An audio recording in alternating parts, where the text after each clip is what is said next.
मराठी अड्डा या यूट्यूब चॅनलवरती आपलं स्वागत आहे।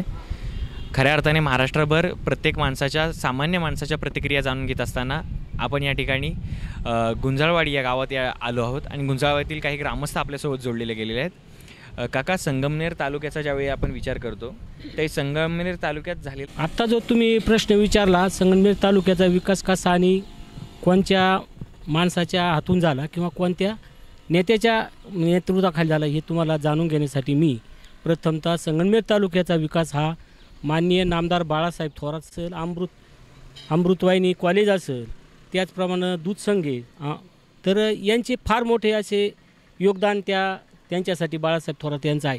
तर संगमनेर तालुका आज सुजलम सुफलम बनला आहे, तो काँग्रेस पक्षाच्या काळामध्ये माननीय बाळासाहेब थोरात यांच्या नेतृत्वाखाली फार मोठं योगदान त्यांचं आहे आणि आजही त्यांचं योगदान या तालुक्यासाठी मोठं आहे। तर त्या निमित्तानं सर्वसामान्यांचे कामं हे बाळासाहेब थोरातांच्या काळामध्येच झालेले आहेत।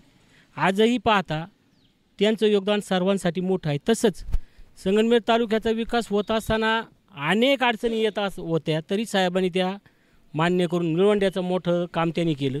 आज निळवंडे म्हणजे हा जवळ 17-18 गावांसाठी नाही तर जवळ 100 गावांसाठी हा योगदान ठरलेला मोठा प्रकल्प आहे। त्याच्या माध्यमातून अनेक ठिकाणी पाणी जाऊन वंचितांचं योगदान, त्या ठिकाणी शेती वंचित होती ती पाण्यानं आज बहरून गेली। आज पाहता संगमनेर तालुकाच नाही तर साहेबांनी अकोला, संगमनेर, सिन्नर, त्याचप्रमाणे आपला राहता तालुका याच्यापर्यंत मोठा विकास हा बाळासाहेब थोरात यांच्या माध्यमातून झाला। तसेच मोदी सरकारच्या काळामध्ये कुठलंच काम झालं नाही। आजही ते फक्त खोटे आश्वासन देतात, शेतकऱ्यांना फसवतात। सोयाबीनला बाजार नाही, कापसाला बाजार नाही, कांद्याची आज कवडी मोल किंमत आहे, शेतकरी आज रडतोय, मेटाकुटीला आला आहे। त्याच्या खात्यात आज पैसे टाकतो, उद्या तुम्हाला अनुदान देतो, कुठलंच काही दिलं जात नाही। अक्षरशः शेतकऱ्यांच्या दर दिवसाला 10 ते 8 आत्महत्या या सरकारमुळे होतात, मोदी सरकारमुळे। आणि त्यातल्या त्यात हे फडणवीस सरकार आल्यामुळं फक्त देतो म्हणतात। एक मंत्री म्हणतो तुम्हाला काय पाहिजे ते मागा, दुसरा मंत्री म्हणतो पैशाचं सोंग आणता येत नाही, तिसरा मंत्री म्हणतो योग्य वेळ आल्यावर तुमचं आम्ही काय द्यायचं ते आम्ही तुम्हाला कर्जमाफी करू काय असं। पण अक्षरशः आजपर्यंत कुठलंच काही त्यांनी केलेलं नाही। आणि त्या दृष्टिकोनातून आजही गरज आहे ती फक्त काँग्रेस पक्षाची भारताला गरज आहे खऱ्या अर्थानं, तरच भारताचा विकास होईल। आज इथून मागचे काळ विचारात घ्या, 40 वर्षाचा असं नाही, 60 वर्षाचा काळ असं हा जो काम झालेत हे फक्त माननीय काँग्रेस पक्षाच्या सोनिया गांधी यांच्या माध्यमातून आणि माननीय बाळासाहेब थोरात यांच्या अध्यात्माखाली तालुक्याचा विकास हा फार मोठा झालेला आहे। आजही कुठलंच काम मागं राहिलं नाही, तालुक्याचा विकास झालेला आहे पूर्ण।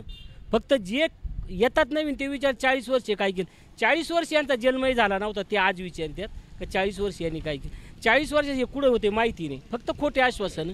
आणि जे यांच्याकडं जे मतदान झालं किंवा बा हे निवडून आले, अतिशय यांना निवडून आले ते काय बा संवेदन का संविधानाला धरून निवडून आले नाही, ते फक्त बटणं दाबून किंवा खोटे मतदान याद्या तयार करून असे मतदान वाढून ते निवडून आले। ते अक्षरशः म्हणजे संविधानाच्या याच्यावरती निवडून आलेले नाहीत। तर अशा परिस्थितीत संगमनेर तालुक्याचा विकास नाही तर महाराष्ट्राचा विकास फक्त हा काँग्रेस पक्षच करतोय किंवा महाविकास आघाडीच इडून पुढे करेल असा आम्हाला अंदाज आहे।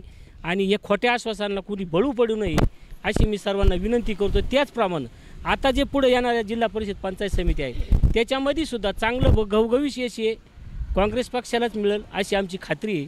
आम्ही काँग्रेसचे म्हणून बोलत नाही, पण काँग्रेसनं जे कामं केले त्याच्याबद्दल आम्ही बोलतो। आम्ही काँग्रेसचे आहोत, जरूर आहोत, पण काँग्रेसची नुसतं काँग्रेस म्हणून धरीत नाही, पण झालेल्या कामाचा कुठेतरी विचार केला पाहिजे। तो आपल्या सर्वांच्या माध्यमातून आज झालेला आहे आणि बाळासाहेब थोरात ही एक निष्ठ नेतृत्व करणारे आमच्या तालुक्याचे मेन कार्यकर्ते आहेत आणि त्यांच्याच मार्गदर्शनाने हा विकास चालू आहे।